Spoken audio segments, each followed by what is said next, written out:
Mga kwentong pambata. Ang Phoenix at ang Carpet. Holiday noon. At ako po sa kwarto ang limang naiinim at nalulungkot ang mga bata. Nakakalungkot naman ang ulan ngayon. Pero sa tingin ko may kakaiba. Tayo ang mga batang pinapakitaan ng mahika. Tulad ng Sand Fairy. Mga bata, narito ng bagong carpet. Ayos! Isang bagong carpet, Panther! Uupuan natin at manunod ng ulan buong araw. Nakakatuwa yun, hindi ba?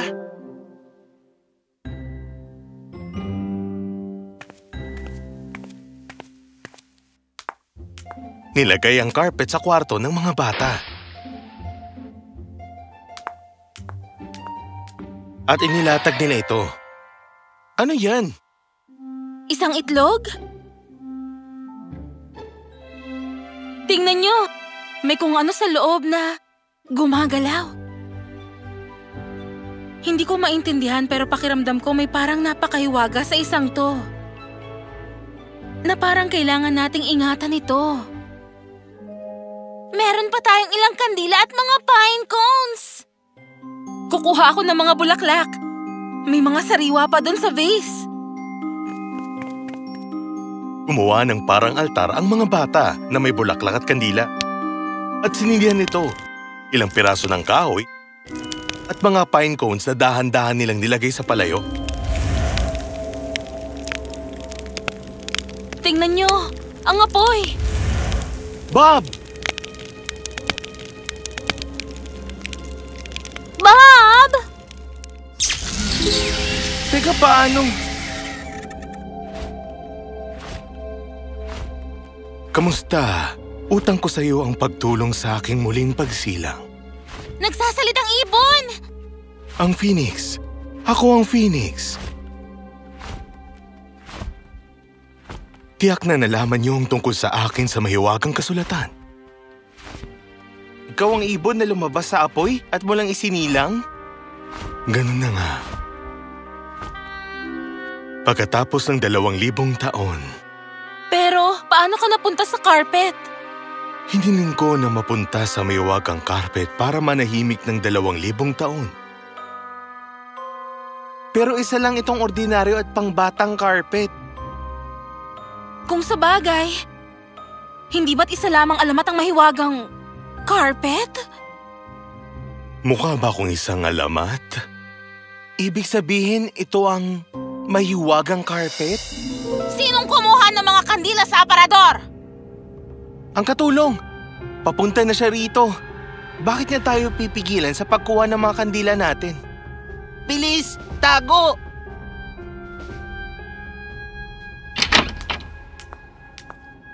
Ano bang pinagkagagawa niyo mga bata kayo? Ang kandila ko! Sinindihan niyo ba ang mga yan dito?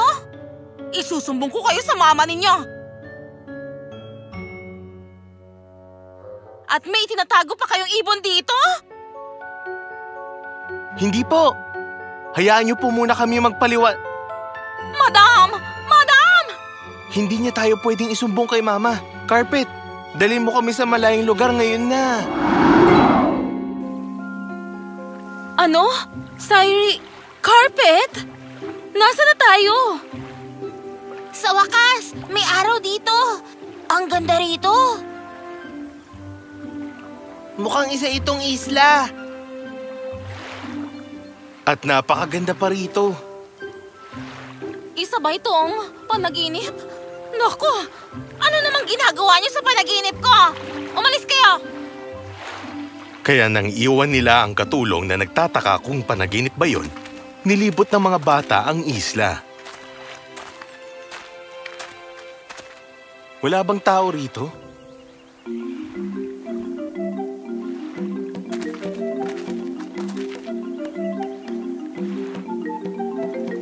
Hindi pa ako nakakakita ng ganitong lugar.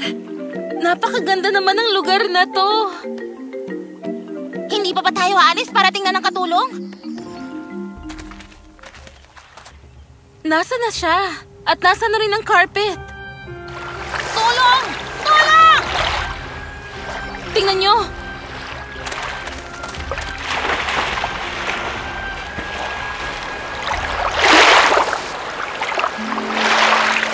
gusto rin ng carpet. Inahon ng mga bata ang katulong mula sa dagat. Ayos lang po kayo? Ano pong ginagawa niyo sa tubig? Hiniling ko lang na mapunta sa malamig na lugar.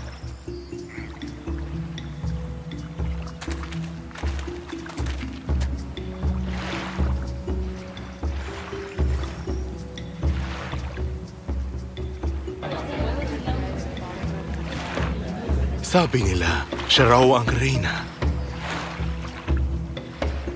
Yon ang propesiya sa kanilang kasulatan. Na isang araw, ang reyna nila na may puting korona ang aahon mula sa dagat. Puting korona? Yung nakalagay sa ulo niya. Ang reyna! Ang reyna! Ang reyna!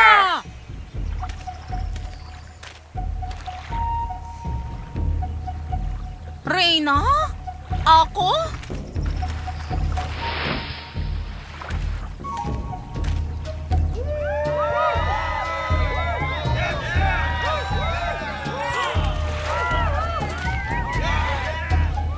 Ginang, hindi niyo po kailangan manatili kung ayaw niyo. Kung ayaw? Ito nga ang gusto ko eh.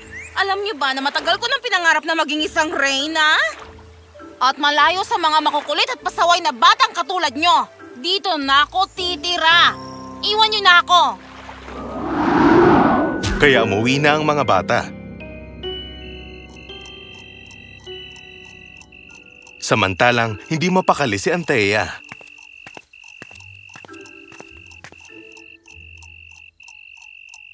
Carpet, dalhin mo na ako kung nasaan ang katulong ngayon.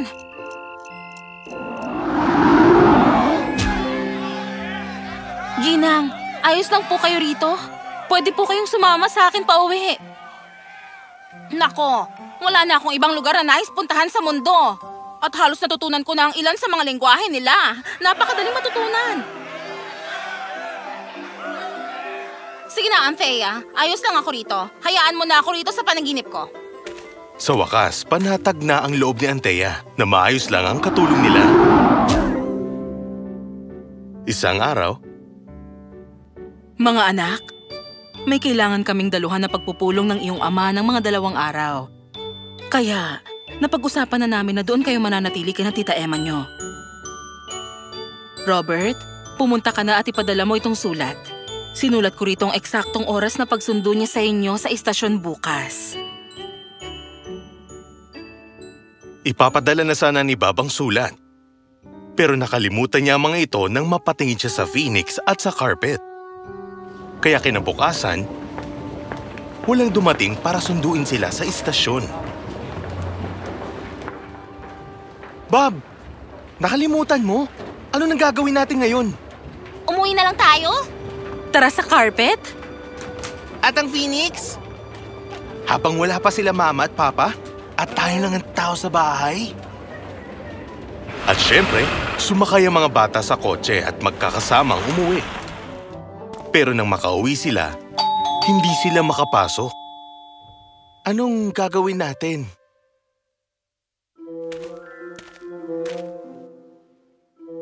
Shh! Umuwi na agad kayo? Agad na nagpunta ang mga bata sa kanilang silid.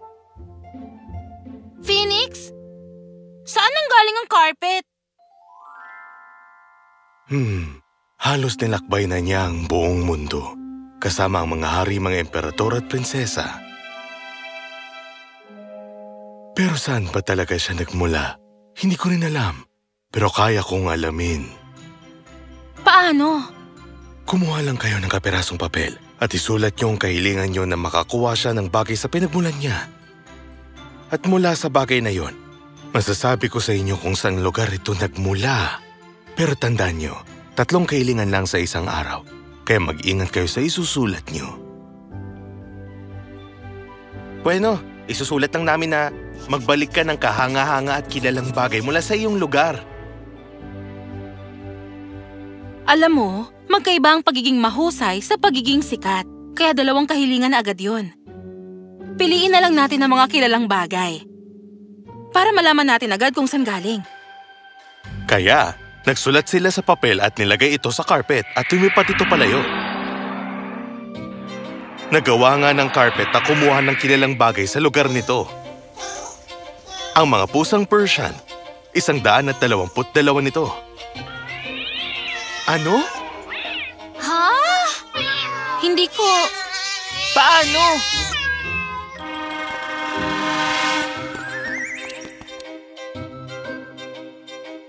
Persia, ang carpet ay mula sa Ha! Kailangan kong magtago. Mga pusa? Mga gutom na pusa? Isa pang sulat. Para sa pagkain. Mahiwagang carpet. Gutom na ang mga pusa. Ikuha mo sila ng pagkain. Pagkain ng mga pusa na hindi mga daga. Ayos yan! Dapat pinabalik nyo na lang ang mga pusa. Ngayon nagamit nyo ng 3 yung kahilingan para sa araw na to. Ang ibig sabihin ba sa atin mananatili ang mga pusa buong gabi? Paano kung bumalik na sina Mama at Papa? Bumalik ang carpet na may dalang baka. Paano tayo kukuha ng gatas? Sinubukan naman ni Cyril, Antea at Robert pero Umalis na tayo rito!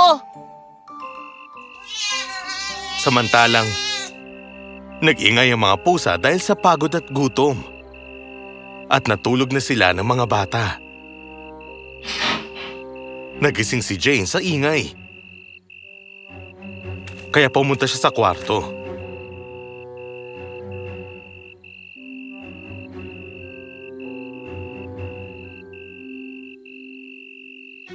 Teka, sino ka? Isa kang magnanakaw! Teka, hindi. Mali ka. Huwag kang tatawag ng pulis. Pakiusap, hindi ako magnanakaw. Dahil yun sa mga aso.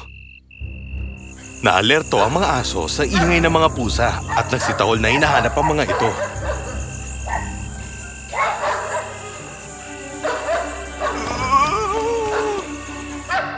Teka, marunong ka bang maggatas ng baka? Oo, marunong ako. Sa wakas, napakain na ang mga pusa.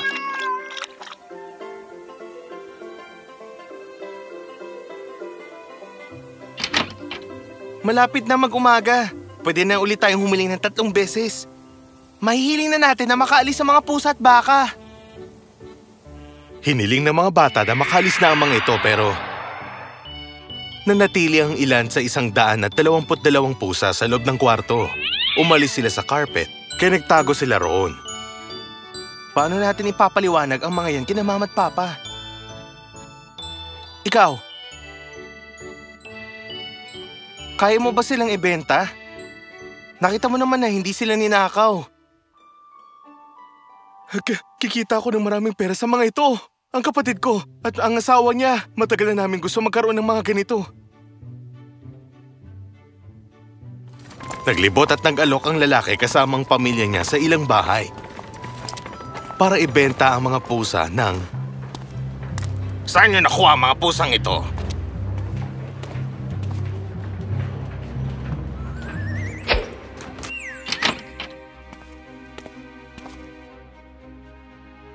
Lagot na, tinatanong na ng pulis ang lalaki pati ang pamilyang kasama niya.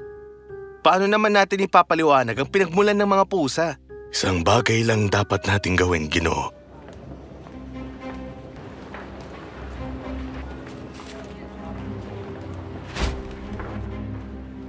Pwede ba kita makausap nang tayo lang? Nakakapagsalita ka? Sundan niyo ako.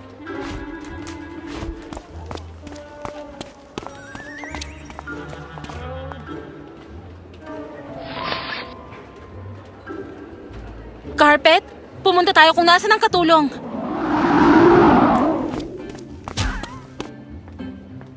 Nasaan na yung ibon? Teka lang, nananaginip pa ako?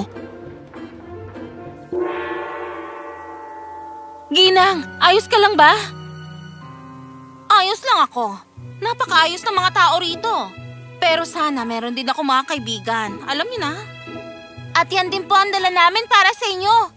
3 bagong kaibigan. Ligtas po kayo rito. Salamat sa'yo, Phoenix. Di namin magagawa to kung wala ka. Katunayan, nagkakatotoo ang Mahika at ako. Sa mga bata na may mabubuting puso, totoo at matulungin. Ang pagtulong mo sa katulong, sa lalaki at sa kanyang pamilya, at sa mga pusa. Ang nagpakita na nasa mabuting kamay ang Carpet at ako. Nagsisimula pa lang ang Mahika at asahan niyong marami pa ang darating.